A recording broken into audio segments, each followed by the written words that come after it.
it's the dads who carry the weight. It's the dads who silently shoulder all of the burden, Yeah. and then they have their come aparts in private, if they even have a come apart. Yeah. Most of them keep it bottled up. And it could be from any type of trauma, from the trauma of having a child with a disability, the trauma of having a parent die, the trauma of going through a divorce, the traumas that can happen inside, of a business or church. I kept everything bottled up. Authenticity is something that I struggled with for decades, that I could get into a small group or a group of people and I would not be authentic. There was so much shame. Therapy has been life-changing. Just talking about the disappointments and the hurts caused by me and my decisions and others because of circumstances. Yeah. And that's where I am on this journey.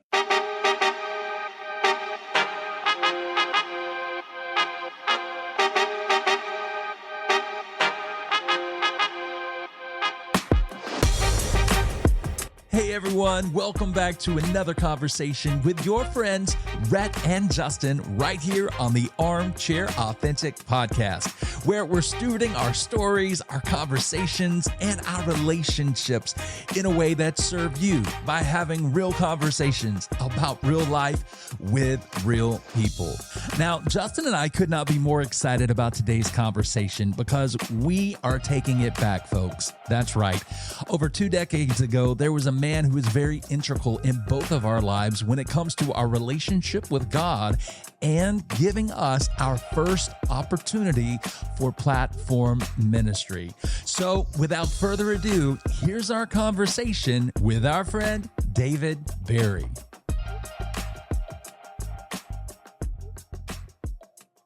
Well, Rhett, we're here again for another episode of Armchair Authentic. And this has kind of been like what we would make up on the spot and just call it, our summer series where we're just having some conversations with our friends. Of course. We're not necessarily, as you've heard in previous episodes, we've had certain special guests come in where we might not really know the person and we're getting to know about them, but we've been able to have some friends come on this podcast and we'll continue to do so. Yep. But today we have a friend of ours who you've probably mentioned, or if you've listened to the previous episodes, you've heard his name mentioned. Yeah. And it's the one and only David Berry. Let's go, Lord. David. It's so good to have you on the podcast, man. Absolutely. It's great to be here and just great to reconnect with you guys and just kind of, talk about our journeys that we, all three of us traveled.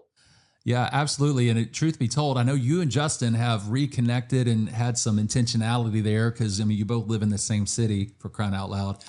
I, however, have lived in some different places and not had the opportunity to reconnect. So this is live in action reconnecting for me. And I'm literally trying to think, David, how long it's been. So I would have been 16 years old. Yeah. In 1993. So 1993 is when I first met you in the youth group. We can talk about that in a little bit, but I'm trying to remember. It was probably 94, 95, I don't know, 95, 96, somewhere. We're about 2 decades for you, not talking with David. 2 decades. So I just think that's so cool how all of a sudden things are full circle. We're reconnecting, and I'm so grateful for that. And I can't wait to jump into your journey. And in fact, I'm kind of blank slate here, just kind of picking up where I left off 2 decades ago. And I know God's done a lot, and there's been a lot of transitions in all our lives in different ways. And it just, for me, being honest, bro, I'm really, really looking forward to just hanging out today. So thank you for your time and doing this with us. Yeah. I am too. I was honored when you guys reached out, and I know that, Justin and I have, shared some cups of coffee and some Danishes and stuff, over the years. And, but yeah, just, kind of following a little bit of your journey. I think you were in the frozen tundra somewhere. Yes. And Boise, Idaho. I love Boise. It's amazing, but there is a price to pay for that beauty. Spring, summer, and fall are amazing, but those winter months for a Southern boy like me, I learned real quick, man. Well, welcome back to brutal summers Thank and you. moderate winters. That's right. Well, I welcome it with open arms. Every time I'm in this humidity, I'm like, you love this humidity. You love this humidity. Like, I Yeah. got to speak it till I believe it, I guess. Well, and to bring everybody up to speed, if this is your first time to hear it, you've heard David Barry's name mentioned on our podcast.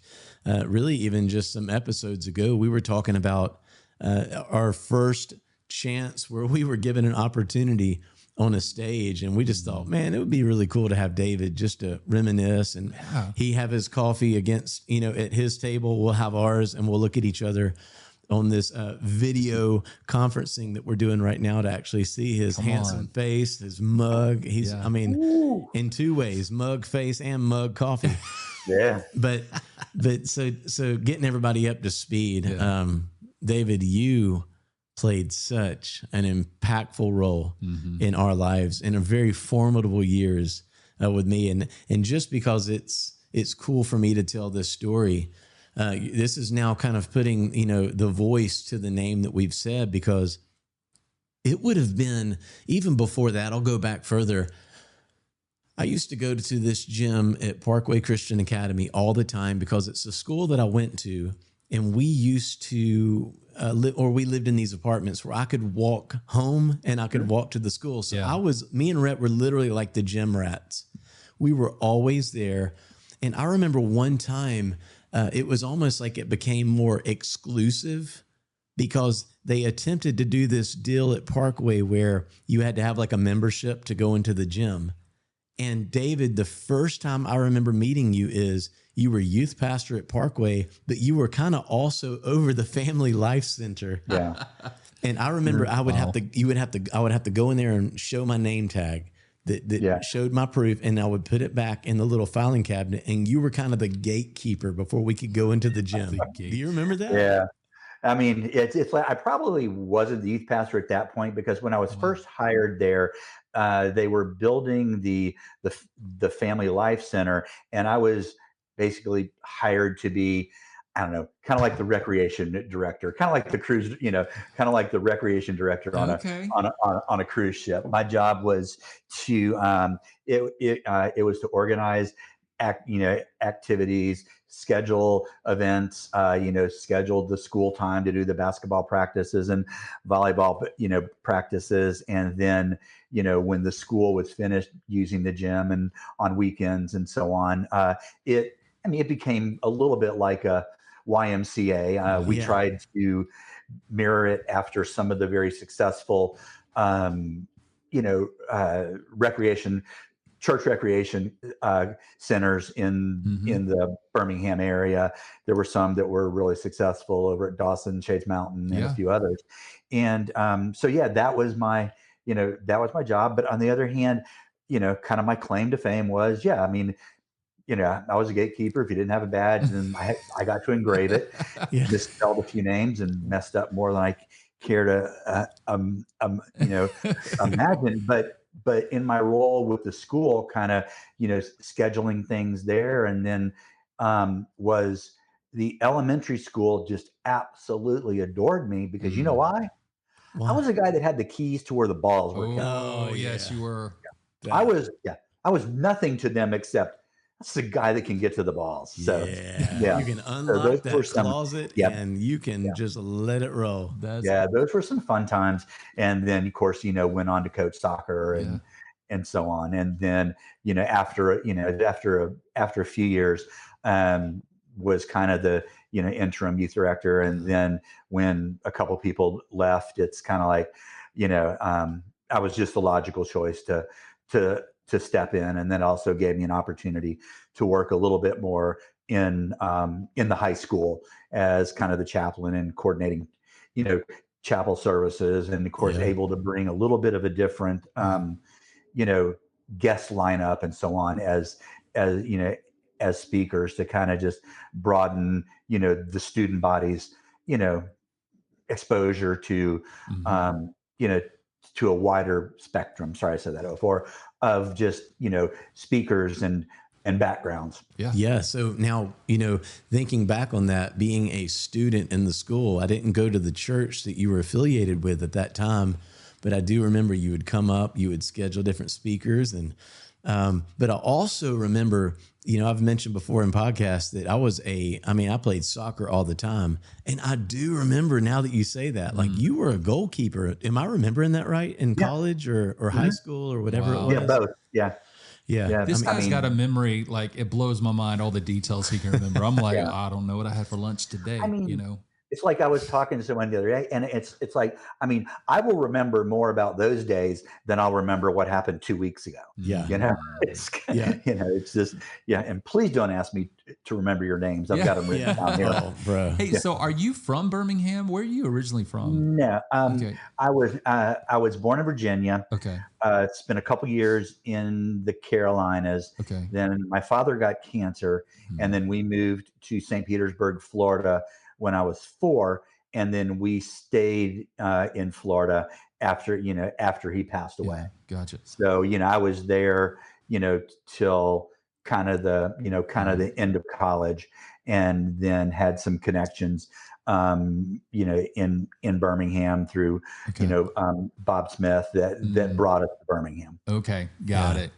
Yeah, so now we're fast forwarding a little bit to the story that people have heard before, but now we got your voice on. Come on. So at some point, I remember, I was probably 13 or 14, and I would kind of come in and out. I might go visit the youth group because I might meet a girl who invited me, and I would go just because of that. But I never had like a sense. That's how every guy got the youth group. Let's be honest. 100%. But I never had like a sense of connection in those. For some reason, in those earlier days, I would kind of hang for a couple of weeks and I'd be out.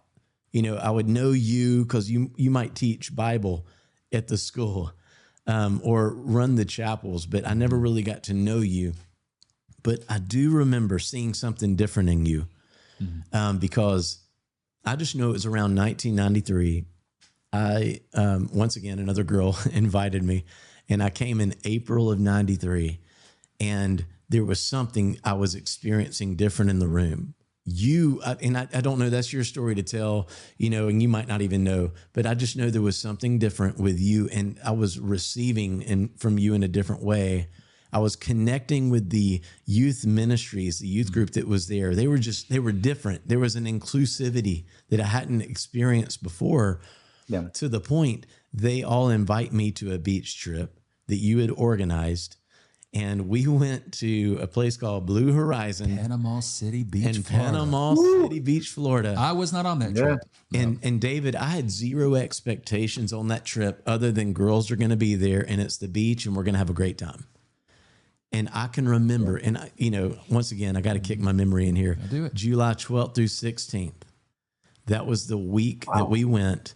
You had a theme called Pass, Set, Crush. It was a volleyball theme. It was pass the test, set the standard, crush the enemy. It was volleyball theme because and that's what drew me to you too. We were both big volleyball players. We enjoyed playing. And so I'm at this trip, and I remember the first night we went to like a theme park to do go-karts and ironically, haunted houses. Hey. And to me, I was thinking to myself, I would have gotten in trouble about that back then. I know. Yeah. I think a certain time has passed. We're probably good now, but you're right. We kept it on the down low. What do they call it? Statute of limitations. Yeah, the statute of limitations. That's been 32 years ago. This July. Man. And we're at that trip, and I thought, yep, this is exactly what I thought it was going to be. And I was fired up. And then the next night, it would have been July 13th. We're in a room and you had a guest speaker come, and there's no music. There's nothing. It's literally like we just kind of sing some a cappella. And I began noticing some things in that room, just like, this is different. And it would end up being the very next night, July 14th, 1993, that, you encouraged everybody to kind of just spread out, and we were praying. It was really beautiful. People are just praying and worshiping. And I'm standing there looking around the room, David, and I'm thinking to myself, like, I'm not used to this. This is strange to me. But at the same time, and for the first time ever, I thought, I want this, whatever they have. Like, whatever is causing them to engage with the Lord and pray, I want this. I had not experienced that before. And a wave came over me that night. I don't know, just my emotions. I didn't know what to do. There was no kind of extension of someone to say, hey, do this next. All I knew is I sat down, David, on that cold concrete floor in that little meeting room. And I just, as a 15-year-old, I just began to cry because I didn't know what was going on inside of me. Yeah. But all I could say was, Jesus, I surrender to you. And from this day forward, I'm living for you. And I didn't really know what I was saying, and no one directed me in that, but I did it. And I often joke, I use this analogy in a couple of episodes back, but do you remember the movie Christopher Robin? I don't know if you saw that, but there's a scene where it's like Tigger and Pooh and Piglet. They're all in this raging stream. It's like they're being drowned in this river. There's a massive rain, but then it shows Christopher Robin's third person view, and it's just like a little light puddle that they're in. Well, if I use the example, if you would have looked down on me and saw this 15-year-old sitting on a floor, you would have just seen like a little puddle. You wouldn't have thought anything of it. But if you could have gotten inside of me in that moment, there was a raging hurricane going on. Like my life was being changed in that moment. Yeah. And I walked out to the bleachers after that night was over. And I just remember it was that Florida breeze where it's just kind of blowing through just your hair, your body. And I just had this sense of a different kind of purpose than I had ever known in my life. I didn't know what that meant, but I knew things were different from here on out. And we would conclude that trip and it would be wonderful. And we would go back home. And for me, you fostered these environments that allowed us to have this permission that we can have a relationship with Jesus. And it wasn't about you, but you knew how to align some of these parents and some of these, they were good adults. Like they were great role models. You surrounded them around us, and it was like we began to thrive. It's like having a good vineyard that's going to be growing great grapes that produce great wine. You got to have healthy vineyards. You created this healthy ground, and it allowed us to grow. And first of all, and I'll tell our story once again with music, but I just wanted to let you know, I know that's 32 years ago, but that would impact me significantly. I'm 32 years doing what I'm doing because of the ministry that you led at Parkway Christian Fellowship, and you played a significant role. And God uses people in our in our good and even our bad. We're all going through stuff, but He used you in that exact place and time, and it ended up being a very impactful moment that changed my life. And so it's an honor that I'm actually sitting across the screen from my friend right now, getting to tell you that. But David, I honor you, but I thank you for even 32 years ago and being obedient. Well, thank you. I know that, when I kind of moved into that role, knowing a little bit of the history, it's like one of the things that really, didn't really exist was a community. And that was the one thing that I really wanted to create was just a sense of community and a sense of belonging.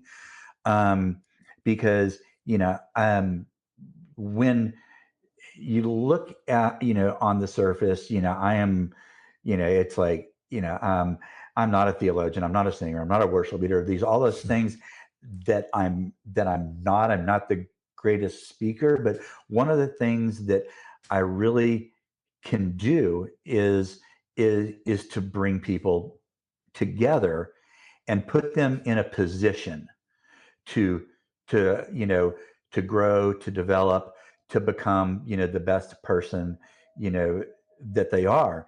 And when you look at that,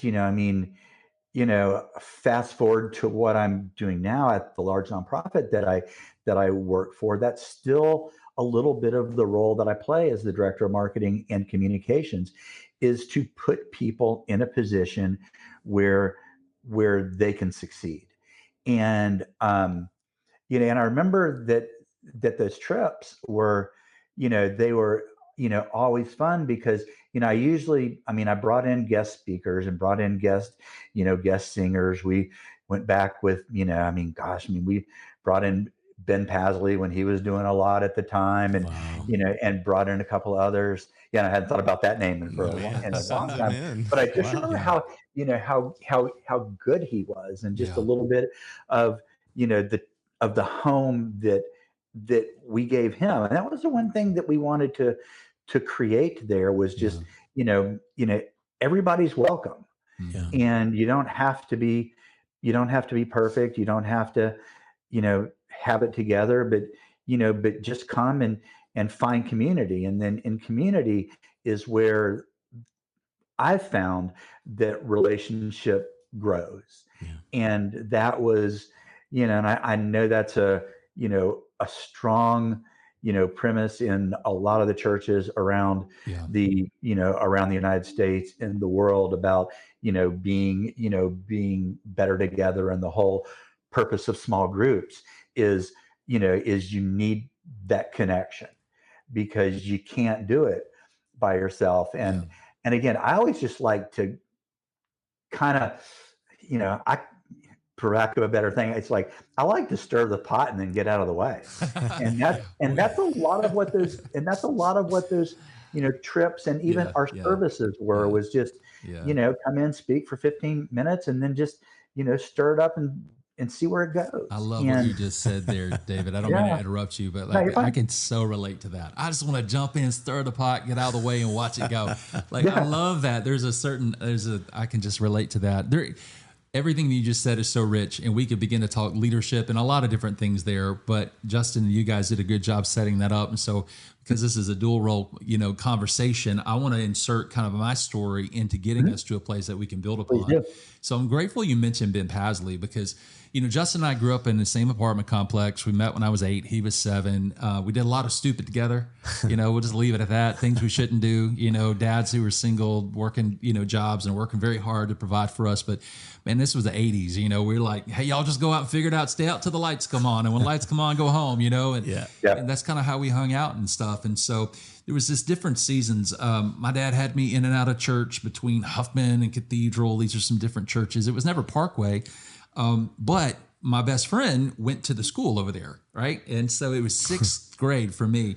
So it's 6th grade. I go to Parkway and start going, and I'm totally integrated into like church culture within a school, which is prayer and worship and chapels. And it was the best thing that ever happened to me. I'm so grateful. And so that's where I would see you begin to lead chapels, and just speak. And then the Ben Pasley thing, though, like I think I was 13 years old. Ben Pasley came to Parkway. And we all walked across the street from the school, went across over into the auditorium. First time I've ever been in the Parkway's auditorium that I can remember. Ben Pasley did a concert, did an altar moment. Basically, if you're a non-believer, what that means, it gives you an invitation to, come into a relationship with God through what he's done for us through Christ Jesus. So I come down, I give my heart to Jesus. I'm so excited. They hand out these wrist bracelets with all the colors of what they represent, spiritual moment. And I'll never forget coming home that day, 13 years old, tell this guy, dude, I gave my heart to Christ. Like, I'm Jesus. And this guy's like rolling his eyes at me like, oh, crap, I just lost my best friend. This sucks. That's and like I didn't have good for you. Right? Great for you. Guess that all the fun just left the building. What can I do to get this guy back on this side?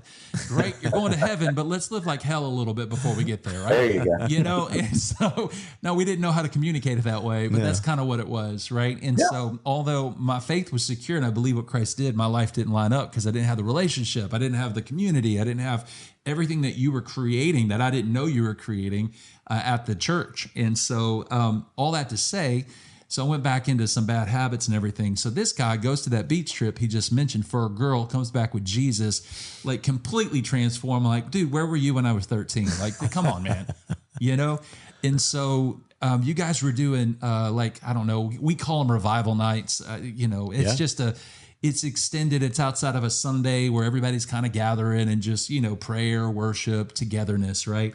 And he kept inviting me to this thing. And you guys were doing this, like, I think weeks after.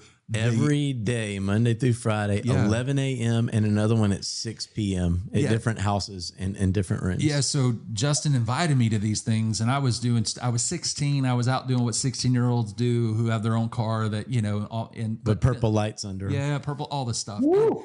I And remember so that. In the parking lot. He invites me, and I'm like, no, I don't think so. But then I was like, but there's so much, he's different. And I love what's happening. Like, I'm happy for him. But at the same time, I'm kind of like loving what I'm doing. So one day I'm like, you know what? I'll go by. I'll drive by. So I swing by, and I felt like it was in the afternoon. Felt like it was during the day. I go in, I walk in, and I peek through those little windows of those brown oak wood doors. Like, you could look in, and I'm seeing people and teenagers with their hands lifted, people dancing, people singing. I don't know what's happened. All I know is, like, whatever that is inside, I want some of that, Yeah. And I came in, and I don't remember what day, what moment, what time, where the sun was hanging, what t-shirt I was wearing, like this guy. But all I know is, like, you gave an invitation, for anybody who wanted to give their heart to Christ. You may have known that I'm a new guy showing up, don't really know what's happening. I don't know where that was, but I went all in with Jesus at that moment, rededicated my life, and, filled with the baptism of the Holy Spirit, and experiencing just some really powerful moments that were very real to me in the moment. Yeah. And still to this day have been some anchor, just deep rooted things that God did in me that he needed to do in my life for where I was for my walk with Christ. And I'll never forget, man, you're right there. And I remember the seat I was sitting in, and you praying for me, laying your hands on me. And it was at that moment, man, I was like, whatever the world had to offer me that I thought was great, I don't want that anymore. I want this. And I think I was in the church every day. The door was open after that. And so it's just kind of a blur from that moment. So I wanted to bring that up to speed for our listeners, for our friends, and even just as a reminder to you of that moment that really connected me. Ben Pasley, of course, grateful for that, but then just that beach trip, and then the moments that you were creating, because had you not created that community moment for that, for God to do what he was doing in those times, I don't know, man. Who knows what my story would have been like. Yeah, you've played such a pivotal role. Hearing these stories that you weave in these early days so strong, David. Well, I think one of the things that we really tried to do, or that, was I didn't want the beach trip to become everybody's annual trip to get saved again. Right. I wanted to try and create just that spirit of, like, what now beyond the beach trip? Probably ought to write a book, what now beyond the beach trip? That's really good. And just kind of how to keep it going, because I felt like that was important, because I know that, I got saved when I was 16, and similar age to you guys.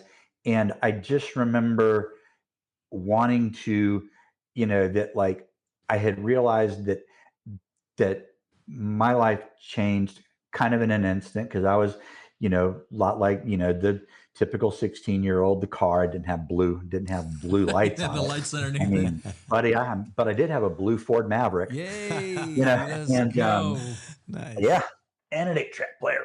Yeah. So I'm 8-track player old. Yeah, dude. And but I remember, that's what was, important to me. And because, like, my life, changed from someone who, who drank on a regular basis. I was on the golf team, and golf tends to lead to a lot of profanity. Everything else. Just naturally. It'll bring the best out of you in that way. Yeah, but it hits a test. Yeah. But I still, but it's like, something changed, and that's why. And I wanted it to make sure that it stayed authentic. Mm-hmm. And so, I started my senior year of high school, went to school about 2.5 weeks. Just crumbled, and realized that, I can't do this here. So, I transferred to St. Petersburg Christian School, which is a school very much like, PCA was, and that really helped me to kind of maintain the walk and at least, be in a place where I was given opportunities to make right decisions, as opposed to, how I was at, in a very large public school, that I just, that I was such a new Christian that I struggled there. And so, made that change. And so, that became important to me to give that to to those that were in the youth group, this, it's more than the emotional, moment of 4 days at the beach, that we wanted this to live it every single day. Yeah. Wow. Well, I'm grateful that you did that, because that was huge for me. Now, I've always lived my life this way. I remember good, weed out the bad. That's from a lot of trauma that I experienced as a young kid, losing my mom at a young age. And not to get into any of that today, but all that to say is, from my perspective, I remember, if we're walking through timelines here, we don't have to timeline this whole conversation, but just a little bit. Like, I just remember, next thing I know, within, 6 months or so, you could probably timeline it better. All I know is we're at a position where there was a transition in a season that, as a young kid, I can't ever really understand, because I don't have the perspective of a life like you did. But you had moved on, and then I was like, well, our youth pastor had moved on, but you had poured so much into us, in the conduit that you were. There was enough rootedness there that we didn't build our relationship on God because of who you were. We built it on what God was doing in us, and you never made it about you, in my perspective, in my life, in my, in everything that we had. And so what you departed in us, or imparted in us, stayed within us and rooted as you transitioned wherever. I can't even remember what the next season was for your life, and what God was doing. But I just want to say, next thing I know. Yeah. Oh wait, well, before we got there though, there was the youth, there was the band moment, right? Well, the band moment, and then we'll get into that in a minute. That's a great transition. But you were talking about giving opportunities earlier. Yeah. An opportunity that we've talked about before that you gave us, and maybe you have a different perspective on it. Yeah. You would constantly be walking in and out of the youth room, just kind of getting prepped for a service, and you had your office, David. Me and Rhett, as you know, once we surrendered our life, we became like the everyday guys. We were at the church every day. We made that youth room our own, and we would be up there. We would be up there with guitar. You would maybe at a Bible study that we would have. You might say, I remember you heard that I literally had just started writing worship songs that, I hate to say cheesy and worship at the same time, but they were a newbie writing songs, a little cheese to it. And I remember you would be like, hey, why don't you sing one of those songs at Bible study? It would just be light, sitting in a living room with maybe 20 people, 30 people. But then me and Rhett would begin writing songs. And you came in one day, finally, after seeing us for weeks. And you said, hey, why don't y'all sing that next Wednesday? Do you remember that? Hey friends, just want to take a moment and say, if you are enjoying today's conversation, could you do us a huge favor? Would you take a moment and copy the link from your favorite podcast platform and share it with a friend? Email it to a friend. How about airdropping it over to your buddy or your sister right now? Man, that would mean so much to us. Thank you. All right, guys, back to the conversation. It's okay if you don't. I don't remember the exact moment, but I do remember, going, in and out of the, chapel a lot, and you guys, being there. And that was the one thing that I really, appreciated at the time was, there were no buzzers. You didn't have to buzz in. You didn't have to buzz out. You could just, kind of, come and go. And there was, usually some sound equipment there that you could, turn on and plug into. And, and to me, I just thought that was great. I thought that was, that was, just making something available to help, to help you guys, develop your gifts and talents, and, and look at what happened from the time that you were 16, 17, 18, to where you guys are now. Well, it was wild for us, because when you said it, we almost took it like a joke. Well, I remember it vividly in my mind because at the time stood still the moment it was like, No y'all are going to sing this next Wednesday. Like, we're like, oh, like projected. what just happened? And we went into like preparation mode after that. You walked out of the room thinking like it's just next No big Tuesday. deal. Yeah, just sing next whenever. We began spending hours preparing that song. We were ready for the Super Bowl at this point. And it's neat. Once again, we like to see when origin story started, you know, a combination of thousands of times we've been on a stage actually leading or singing or whatever. Yeah. That first one was on that stage in the Parkway Chapel because you kind of commissioned us to do it. And then we did it and it worked out. And you commissioned us again to do it again, like in a couple of weeks. It just became from that day until now, that never stopped going. Had you not just taken a moment to like, hey, I want you guys to do that next Wednesday. And like, it wasn't a passing thought for you. It was very intentional. And obviously God ordained that moment, but there was so much weight that you carried. And for us as teenagers, we, you know, looking back now, it's like, golly, you know, but for me personally, like it's taught me so much leadership lessons. And I teach that moment to so many people moving forward.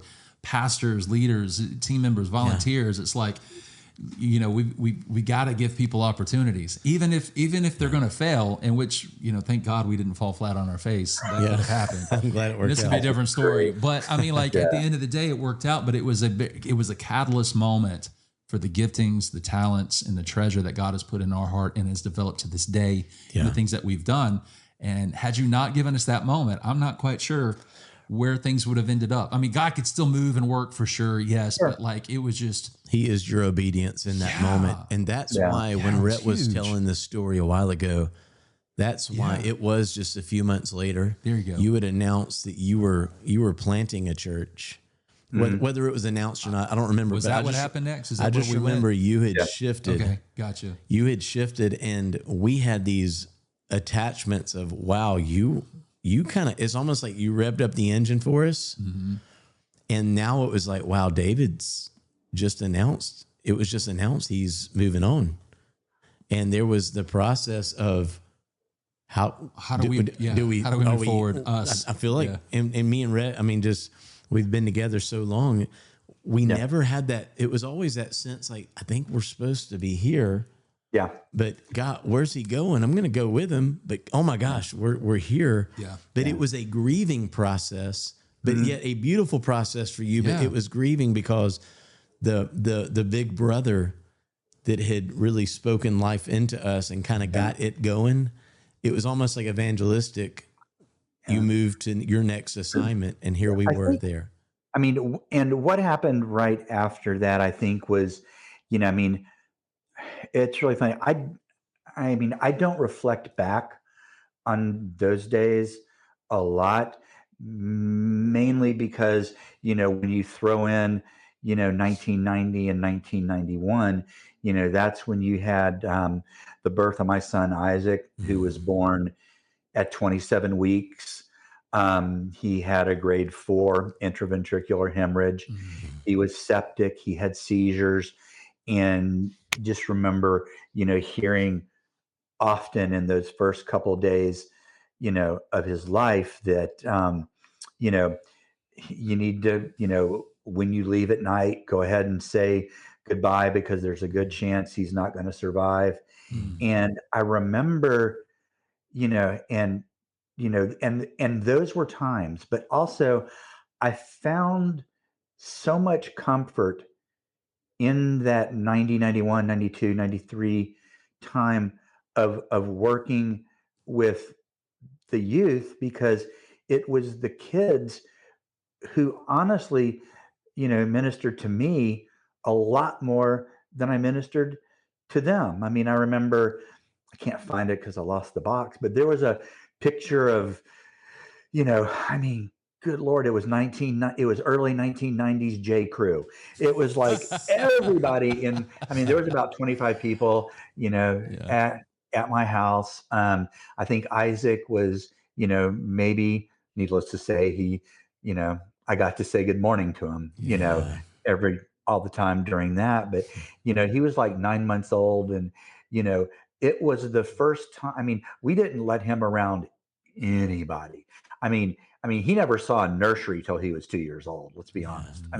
We were just, because, by that point, he had 14 brain surgeries before he left the NICU. Yeah. So, he wasn't getting around, anybody. So we did, we had a gathering there at the house that probably had a good, 25 of you guys, maybe, maybe more. And that was kind of the first time that, that everybody, kind of got to see Isaac. Isaac's first birthday babysitter ever came out of that group. Wow. Because that was the group that I knew and that I was close to. I trusted him more with his first babysitter than I did either one of the grandmothers. Yeah. The grandmothers, were years before they ever kept them. And that's, I'm just honest, Hey, I get it. Yeah. Because I knew the grandmothers. But lovely people, but not who. But, so I found as much, in that. And those were a lot of the things that nobody knew. It's like what I walked those halls with, carrying every single day. I remember in 91 at the beach trip, I remember him getting rushed to the hospital and having very spotty cell phone coverage because, hey, it was the 90s. And they actually, called the Blue Horizon. They tracked me down, and he was having a shunt malfunction, and and me being like, I was needed on that end, but on the other end, can I leave? Camp in the middle of it. And so, there were all those things that happened, through all those years that I found a lot of my strength and comfort. I found my why. That's a big thing that's used a lot is, your purpose. And, and I found a lot of that, in those kids, because, when I started, there was 16 of us. And I don't remember, we grew to, well over 100 and, probably 125 or so. And I just remember, finding that strength. But one moment that made me really proud is when I did move on from Parkway was the next beach trip that they had was looking at the pictures that were posted and seeing, 50 to 60 kids, because that means that the foundation that we laid stayed. Yeah. Absolutely. It was a solid foundation. And all of the leadership, everybody was there, doing those trips. And that was just a real source of, just, not pride in the arrogant sorts of pride, but just pride is, what, we went in there when it was falling apart, and we did a really good thing and built a foundation that has sent people into singing ministry and preaching ministry and, running a television network down from Georgia and just different things like that there were people, that we, it's like we did good. Yeah, you did. Yes, absolutely. And it would end up building the foundation of what would lead that ministries as new leadership would come in with Scott Ray. Obviously, he did a phenomenal job, but it was, those moments of catalyst moments of you speaking that into me and Rhett, and then Micah Solomon. And then these other youth begin getting developed into the point that we are like, we're singing, we're leading the worship. We're getting to surround the youth pastor who's leading the new youth pastor who's leading the efforts. And it was built on a strong foundation, really built with legacy. And that's important for our friends, because this episode, or not episode, let me say it again. This conversation of the podcast, which is an ongoing conversation, is really stewarding our stories and our relationships in a way that are trying to serve people and help people. But it's also kind of like I was kidding with Justin the other day. It's almost like a what do you call it? Chronological, the chronicles of Rhett and Justin. It's true. Because for anything, I've always wanted this to be a gift back to either my son and his kids, or, our family. I would give anything to have stories. I go back and listen to my granddad talking about, like, his big significant catalyst moments in his life and the decisions he's made. And so for us, man, I literally, like, I feel like we could go on and have so many more conversations in so many different directions. Yeah. But the reason, there's only so much time. Oh man, absolutely. And hopefully this will be to be continued. But I want to say, like, what you, again, just honor you. Nobody's life's perfect. I've gone through my own personal hells. I tell people this all the time. Like, some people think, oh, you gave your heart to Jesus, your life's going to be perfect and everything's rainbows, unicorns, and butterflies. And I'm like, no, that's just not how it works. I've gone through a lot of hell in my life. I've had a lot of disappointments. I've had a lot of people walk out.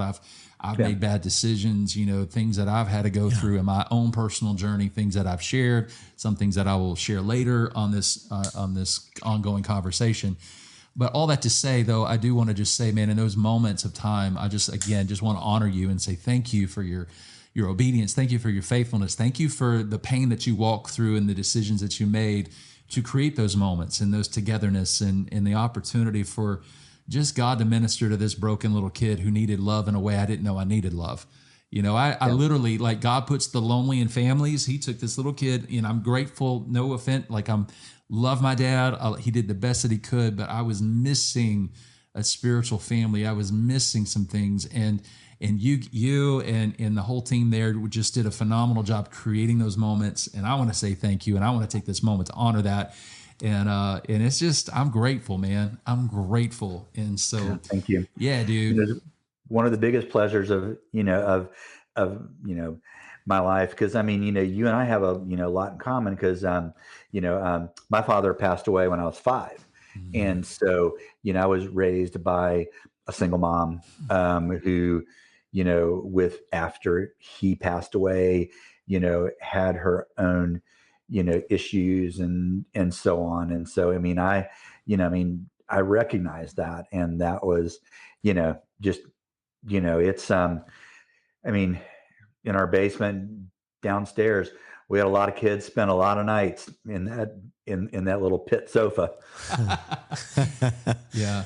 Well, you think about, we were talking 93, and obviously after you had stepped into your next adventure and assignment, our ways, there wasn't social media really to keep up with everybody. No Facebook. Yeah. So you were kind of out of the picture for seasons, and you went on to do what you did. We had our lives we were living, to fast forward us now. Yeah. How did you get to where you are now, man? Am I interrupting? No, I did. Here's what I was going to say. No. I was going to say, here's kind of rekindling, and this kind of gets into some of the gift set that I never really thought it was a gift set you had. I labeled you like you were the youth minister, but hearing the story of what even got you to Parkway in the first place, being just marketing and just all the having that communications knowledge. I remember when I ran back in touch with you, or let me say it this way. When I saw you again, it was April of 2001. So here we are, 93. Yeah. We fast forward maybe in 94, a touch point with David. But it's been, at that time, it's been 7 to 8 years. And I had just finished watching, and you guys listening can go to an earlier episode. I think it's called The Butterfly Effect, a conversation with Matt Kaplan, Broadway performer. Well, Matt, as you guys know, Matt is my cousin. Yeah. So I went to go watch him. And the reason I remember the date is April 2001 was me and my wife's 1-year anniversary. He was traveling with Rent to Birmingham, and that was a very big deal. Yeah. And he really wanted me to see him perform, and he was bummed that we were going to be out of town. So what me and my wife did is we moved our anniversary trip, which was around the end of April, to the first week of May. Wow. So that we could stay in town and see Matt. So he performed at Broadway, at Rent in Birmingham, and it was wonderful. he invited us that night to go watch him do like acoustic gigs that he would get lined up when he was in a city. And someone lined this up for him, and he went to go play this acoustic gig. And I remember me and Summer and a couple of our friends went to go watch him play.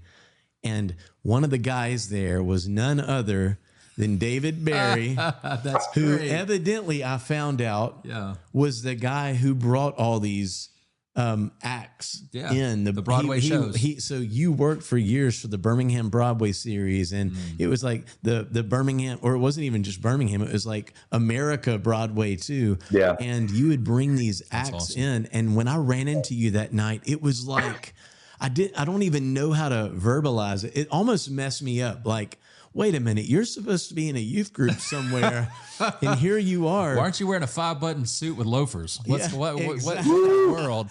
Exactly. I mean, come on, man. Let's throw it back a little bit. And David's sitting there hanging out with kind of that very eclectic crowd. We're sitting there watching this acoustic set. And that's what got us back into contact for that season.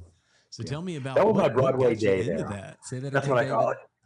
Yeah, Broadway Dave.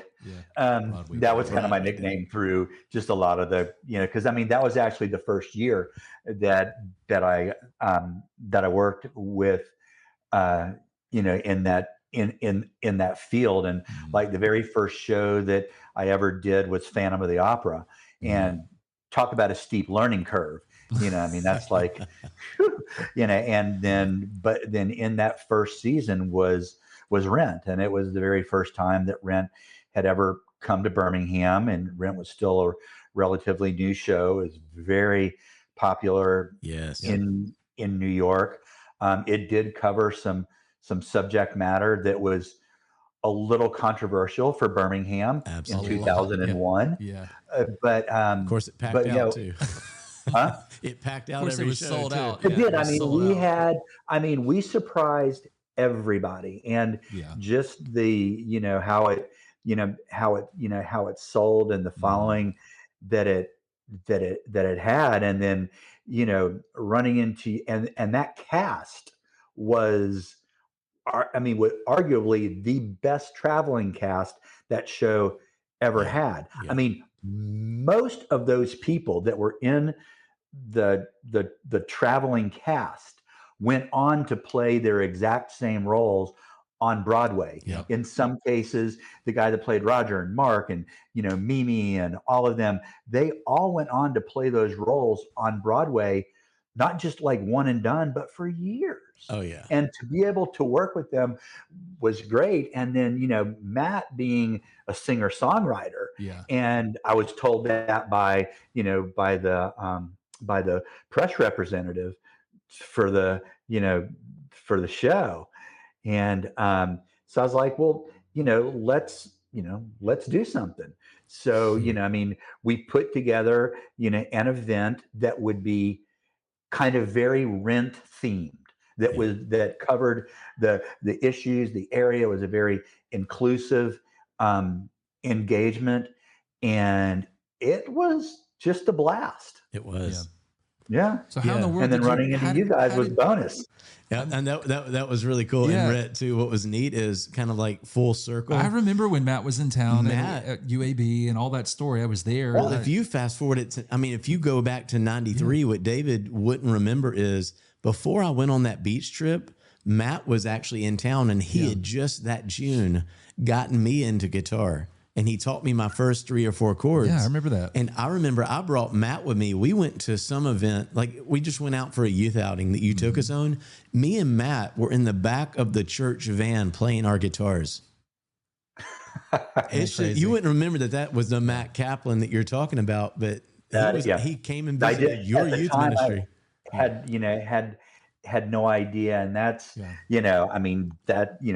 kind of blew my mind after seeing you guys there. But then also I've been able to follow the careers of some of the people that I worked closely with for media and press. We were working with Roger and Mark, and the 4 principals.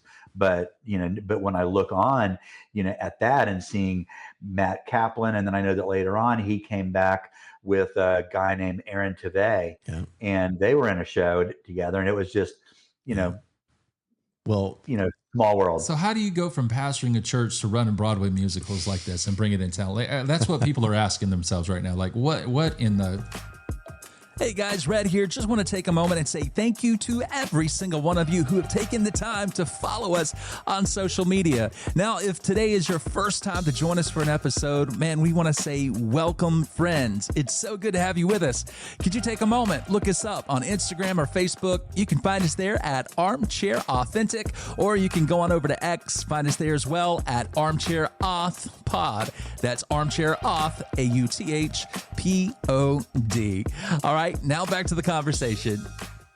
We moved to Florida to work in a church that we had a really good relationship, and the senior minister was going to move on to do some evangelism, and then eventually move. So we moved there to take it on, and we got there, and things just did not go as planned, or as was laid out.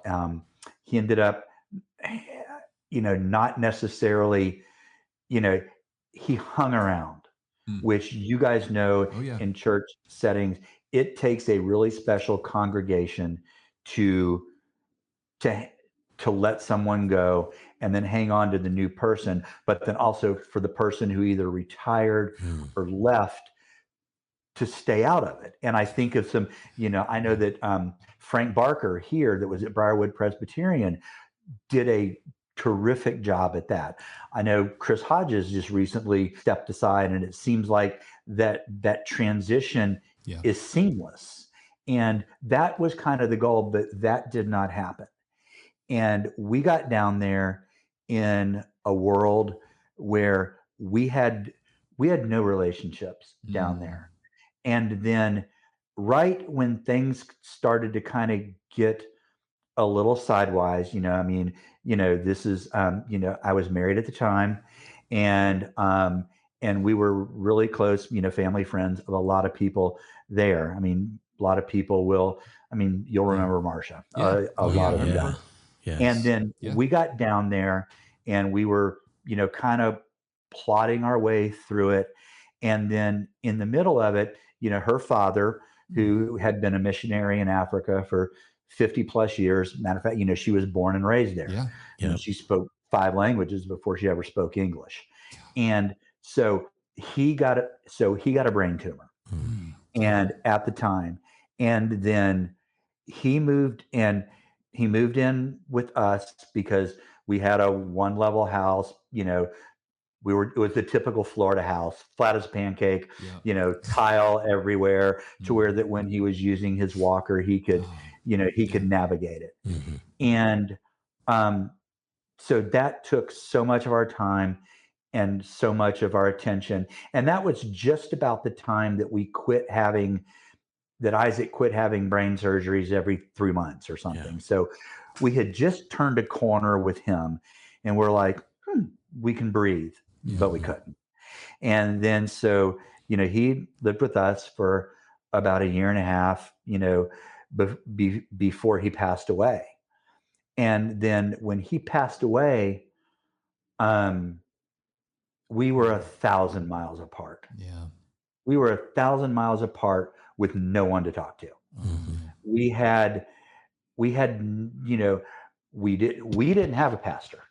We didn't have what people are building today. We were an independent church, but so we didn't have, a denomination to go talk to. But also learning then, they just would have said bye, because I know how that, I knew how that worked from years in it. And so, so we ended up getting a divorce.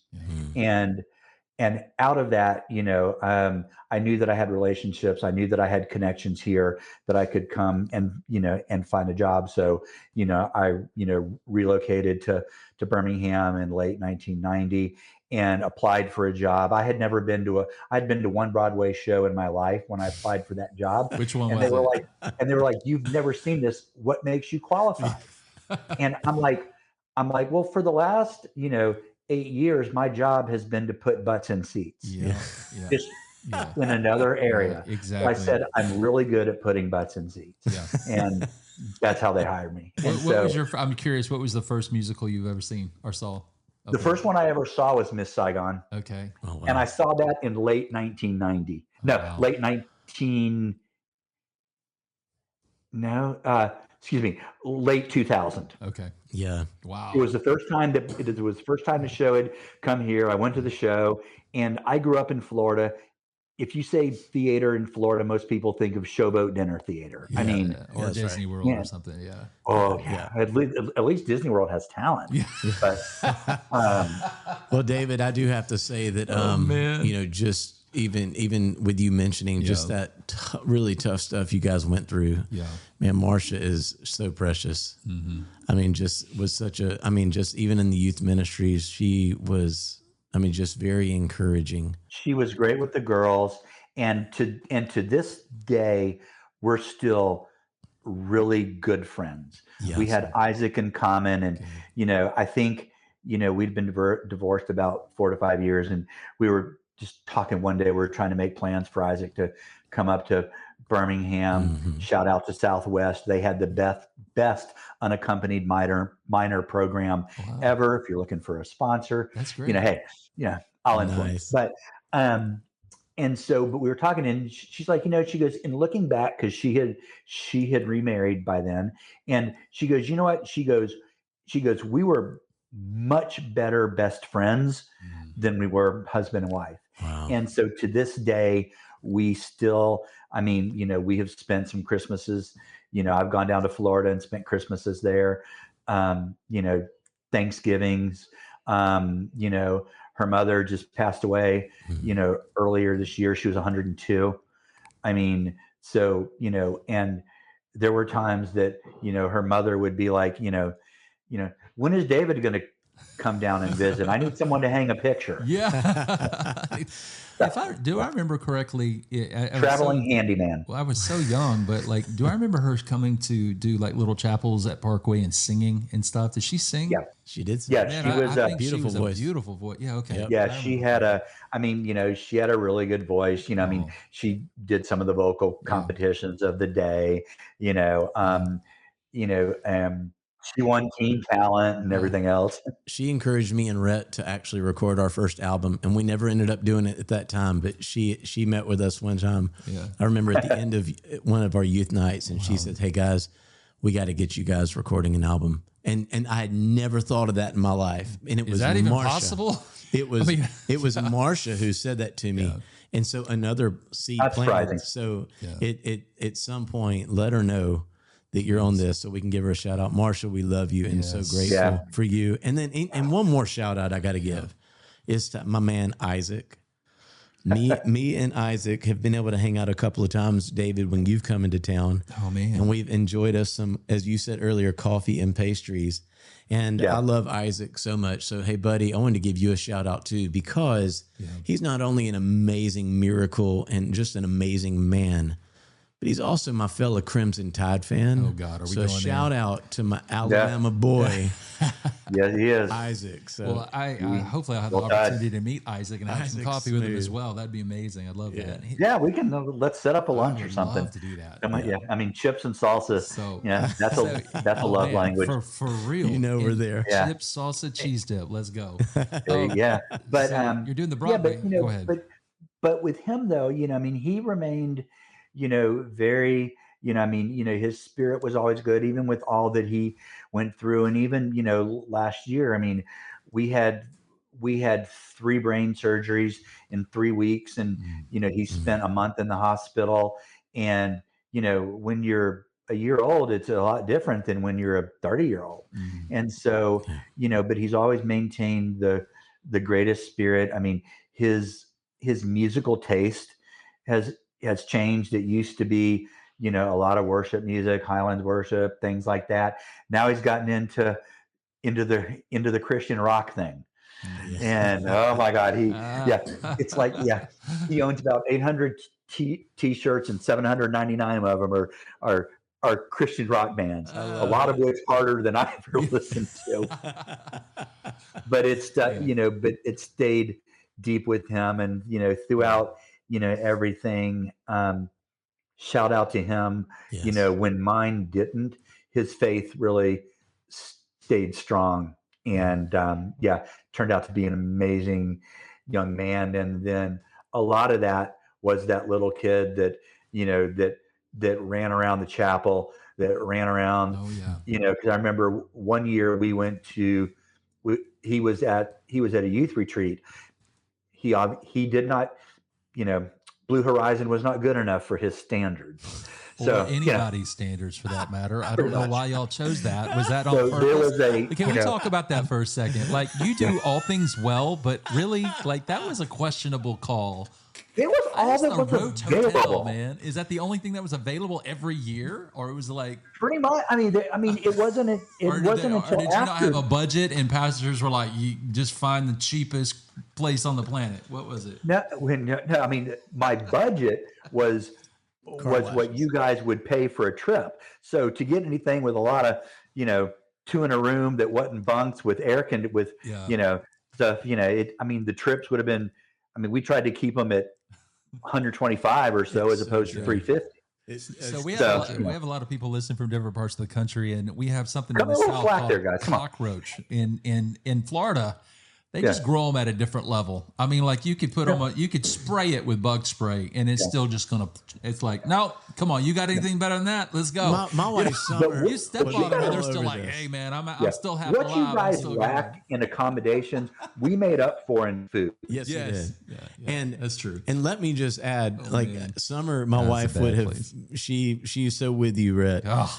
I mean, I thought I was so used to roaches in our apartment. It just never bothered me, David. I still am a loyalist to my Blue Horizon. Yeah. But like to take a shower, you got to like walk outside. It's true. And like, the different shower houses and stuff. Some of the rooms had their own bathroom. Oh, did they? Yeah. I mean, by then I had been to Africa. Yeah. I mean, by then I'd been to Africa three times. So I know. It's we really had missionaries as youth pastors. They were raising us as on the mission. This is the closest the mission field's going to look like. Wonderful. You wake up from like a couple things crawling on you, like that's normal. Get over it. As you were saying, it's like the old joke. It's like when you're a first term missionary and the fly lands in your coffee, you throw out the coffee. Second term, you just get a spoon, you flick it out. Oh my god! Third term, you squeeze the coffee out of the bug and then you drink it. Man, that's true. That's so crazy. You were saying that Isaac, he was running all around the Blue Horizon. So finish your story there. Yeah, we were fortunate. There was a family in our youth group who had hosted several pool parties, and they had a house in Seaside, and they let us use their beach house, for that week, so that he had good accommodations, that that she could at 7-8 o'clock when it was time to go to bed, she could take him somewhere. And we're also he was always very tiny for his age, and he might have gotten carried away, because buddy, they do grow them big down there. They do. They do. Well, you have kept up this world of being marketing and communications, because now, we've talked about in the past the stuff you did with the church, what you did with Birmingham Broadway, and then Broadway across America. And now you are a marketing and communications director at United Ability. Tell us about that. That's been 7-8 years, if I'm remembering right? Over 8. United Ability is a nonprofit that serves individuals with all types of disabilities from birth throughout their entire lifespan. I mean, we've been around for 96 years, and in that, we were, and we're unique in the state in the sense that we provide those services, again, to children and adults with all types of disabilities, and we do it at such a high level. Mm-hmm. And so everything that I went through in those times with Isaac's birth and the ups and the downs and the emotional highs and the lows, but then also the things that I learned about creating community and things, really prepared me for this job.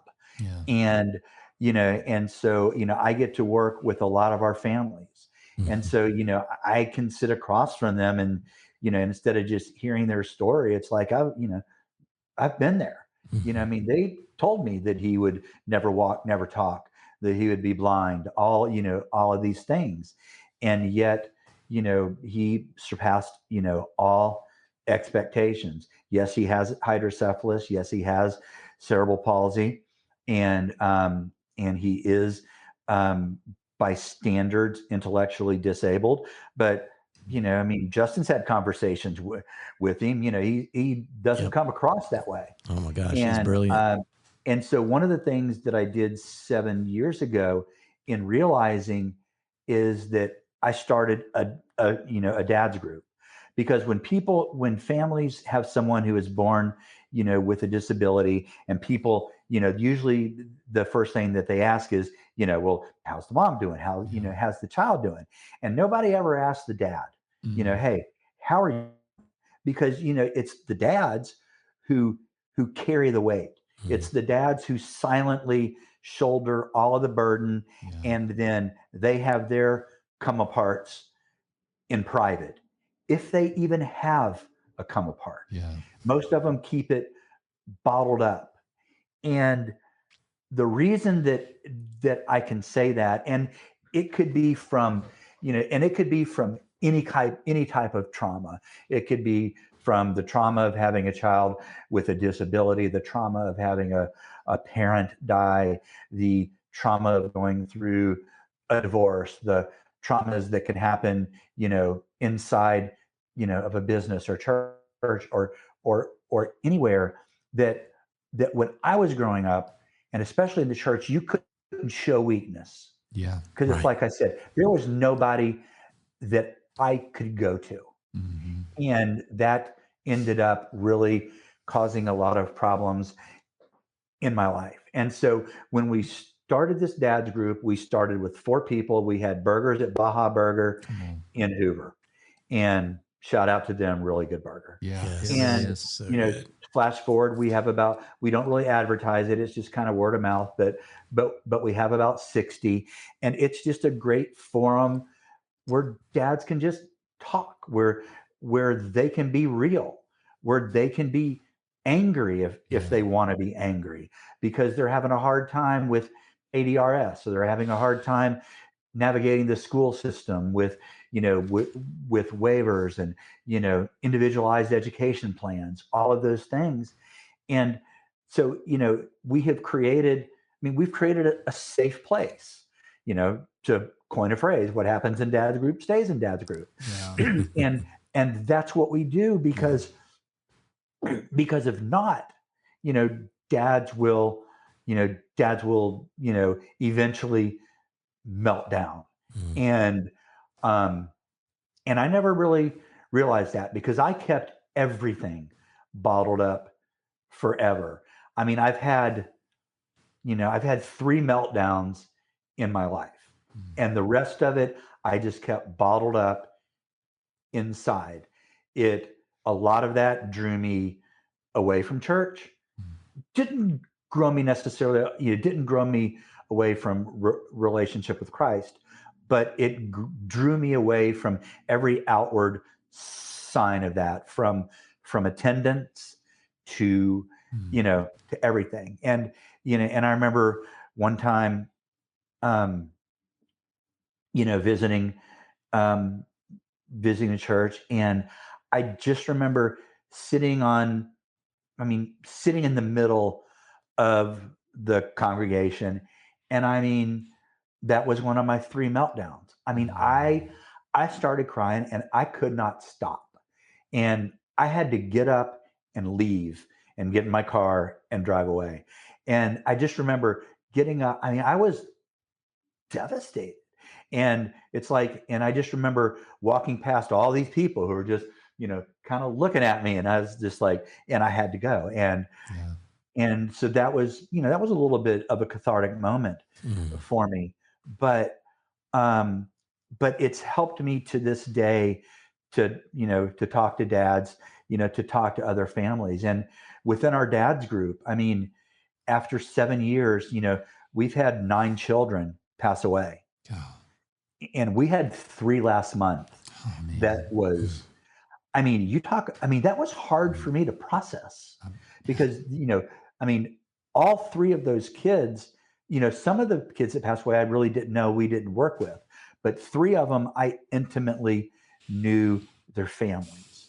One of them was part of another one of my biggest professional accomplishments. Was one of them was a child that through what he was able to do with eye gaze technology and smart as a whip, but we were able to connect him with Amazon and our speech therapist. And actually, eye gaze on Alexa was developed because of this child. Wow. And just, making those, those connections. And so a lot of what happened has really brought me, full circle. I never did therapy. I never did counseling.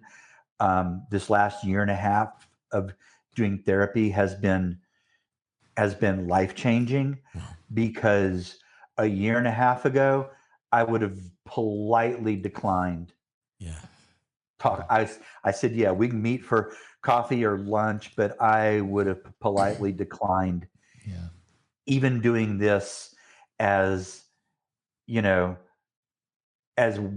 covering a broad period of time, but just talking about the disappointments and the hurts, many of caused by me and my decisions, and others, because of circumstances. Yeah.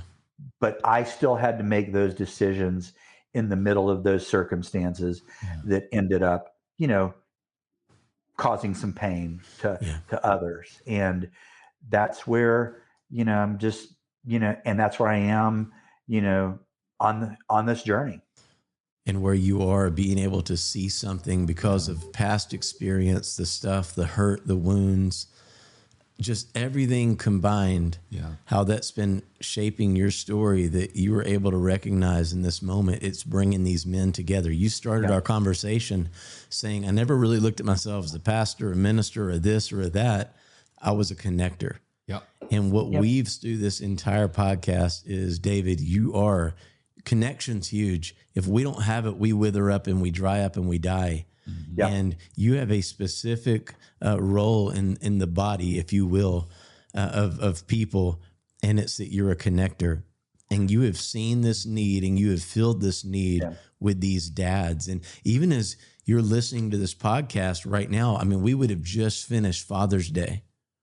And there's just that theme right there of the power of what dads are going through. And it might be that you are a dad and you have a biological, an adopted son or a daughter, but you also might be like David, you were to us in 93. There was a spiritual father side to this where you called out in your boys and you said, hey, you're scheduled next week. And I just want to honor you in hearing the story. And I thank you so much. We thank you for your vulnerability.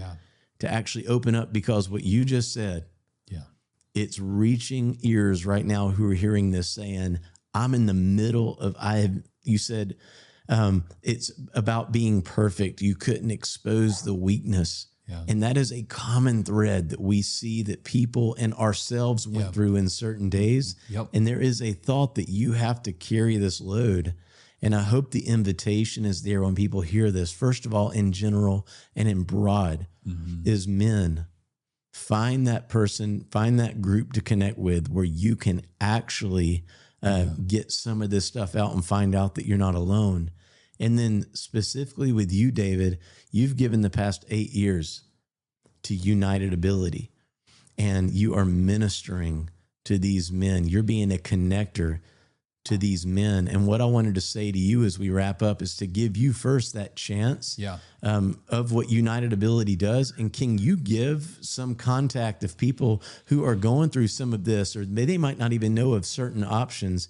Can you tell them what you're doing, how they can reach out to you, whether it's socials, United Ability? We'll just give the floor to you as we wrap this conversation up. Absolutely. Well, thank you. I know that, having a child with a disability, whether you know about it in advance, whether some people find out in utero, some people find out like us. We left a youth function.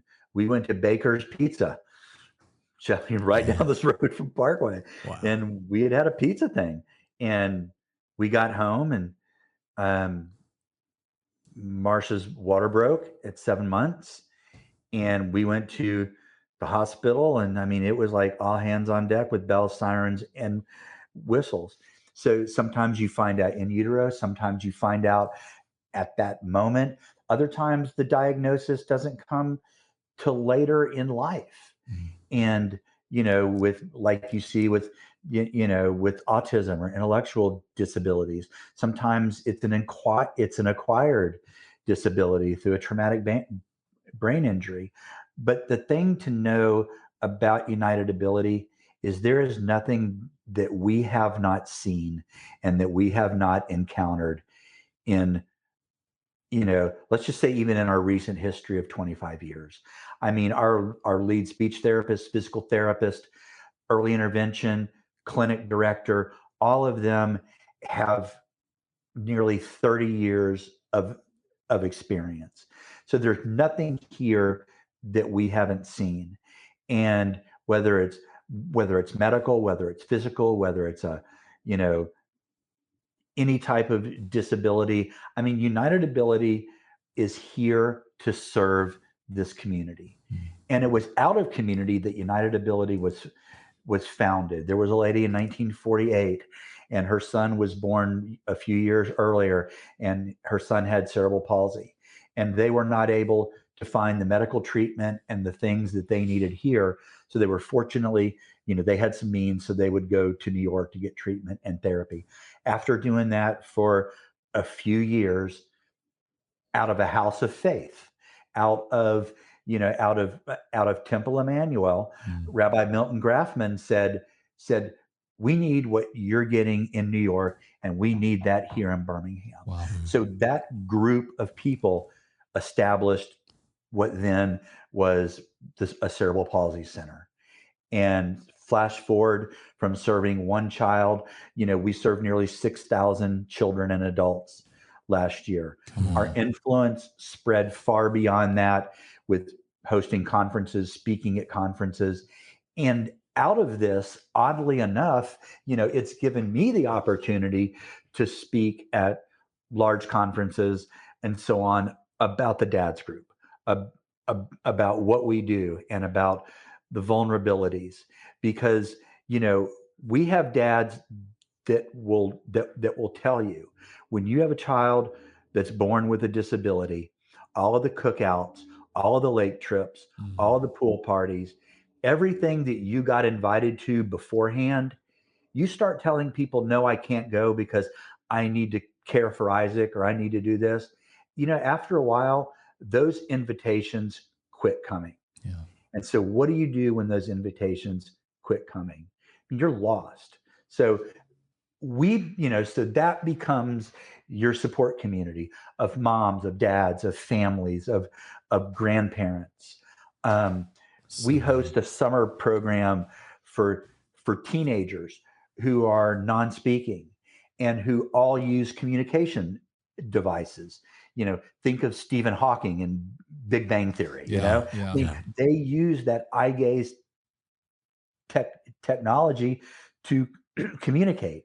Some of them use small iPad type devices where they hit symbols of like, I want a hamburger, no ketchup. So they're able to do that. So every step of the way, you're not really alone when you connect to United Ability. Is it a faith-based organization? It's not, but it's the same principles. Yeah. It's connection, Yeah. and it's community, that when something happens, we're here. I love it. Yeah. I love the name, Ability and United together. What a beautiful, it captures the essence of exactly what you guys are doing. You're united in this. You're not alone. We're together. And there's ability on the other side of this. We were United Cerebral Palsy of Greater Birmingham for decades. That's how everybody's going to recognize us. We rebranded in 2017 to United Ability to reflect the fact that people of that we don't just deal with cerebral palsy. We work with individuals with all types of disabilities. Yeah, we've got people that have diagnosis where they're one of 10 in the world that have this genetic makeup and this set of disabilities. Well, how can people find out about United Ability? Of course, we're on all the major social media as United Ability, Facebook, Instagram, LinkedIn. We use Twitter some. Then of course, we have a website, but as a point of connection, email me at dbarry@unitedability.org. I'm not going to give you the info you can get directly to me. My office number is 205-944-3916. My cell phone number is 205-910-3832. Because, that's it. I found out that Isaac was going to be, that Isaac was going to go through what he went through at midnight on a Monday. Yeah. Just like you can remember the night that you came to church, or that night at the Blue Horizon. And I apologize for that, but I don't. But no, man, we make fun of it, but it's great. Great memories. Don't we all? Yeah. But but I remember, the night that Isaac was born, that set so much in motion that has put me in a position to not be sympathetic, but to be empathetic, and to be able to, the one thing that I think that the little bit of ministry that I did taught me was, you always feel like that you have to have the answer, because people are coming to you for the answer.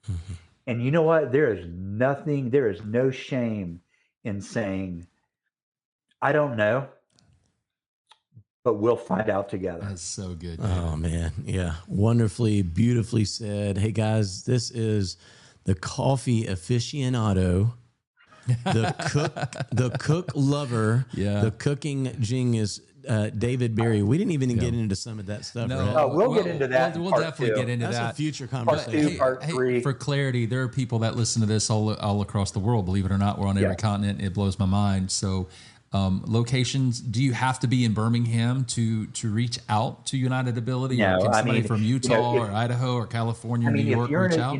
If you're in a different state, if you're in a different country, there are, like we talked about before, we can connect you. Okay. If you're in Arkansas, there are people that we can connect you to. Perfect. In Arkansas, California, New York, great, Florida, anywhere. Excellent. And once again, David Barry has become the theme of this podcast. He is a connector. We leave with that thought. He will connect you if you guys want to inquire about United Ability. Yeah. Hey, David, this has been very surreal for us. Getting to have you as a friend on Armchair Authentic. Hey, ellipsis. We're going to continue this conversation. It has been, it's an honor to get to talk to you guys, but then also to look at what you guys have accomplished. It's like, I remember the first time I ever took Isaac to Church of the Highlands, and you were playing guitar, Justin, and I pointed out, and I said, that guy back there playing the acoustic guitar, I said, Yeah, he's playing our youth group. And I just remember that, gosh, I mean, I look back and I mean, I get messages, a few times a year from like, hey, you may not remember me, but you did this. Or, like one of the guys that, you know, hey, I'm now a principal in one of the Hoover schools. And, and the influence that you had on me helped me with my kids and has helped me be a better teacher and administrator. But I look back and there's a handful of people that I've stayed in contact with, but to see what you two have done and have maintained, throughout the decades, it's just, really makes me proud. Well, we love you. We love you so much, David. I'm looking forward to continued conversations beyond the screen, in person, for sure, over some chips and salsas in our future. Yes, sir. God bless you, friend. And thank you for what you're doing, because it's important, and I just love the name, because authenticity is something that I struggled with for decades, that I could get into a small group or a group of people and I would not be authentic. I couldn't. It was just, there was so much shame that was built in there. And now that, having worked through that, I'm just really, proud to be on the other side, but also, proud that you guys have been there when I've needed to, at least text rant a little bit. Amen. Hey, the pleasure has been ours. And thank you for what you've instilled into us too, David. We love you. Love you, bro. Absolutely. Love you guys too. On the next episode of Armchair Authentic, if you've been listening to this conversation for any length of time, you have heard the name Ryan Jennings. Because he sent me a text yesterday. Yeah. and his text said, "It's Cowboy Curtis, dummy." It's Lawrence Fishburne. I mean, yeah, that's the actor. Guys. They always called him RJ. You got your butt kicked. And we hung in there. I think you got no. You got your.